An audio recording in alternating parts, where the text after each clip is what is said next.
يقول الله عز وجل: يا عبدي، لا تظن أن ما أخذته منك كان حرمانا، بل رحمة. فما منعتك شيئا إلا لأنني أعلم أنه سيؤذيك، وما أخرت عنك أمرا إلا لأنه لا يليق بمقامك عندي.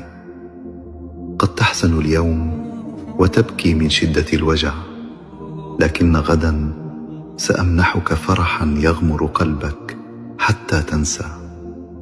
سأعوضك بما هو خير وأبقى، فرجاء بصبرك وثباتك.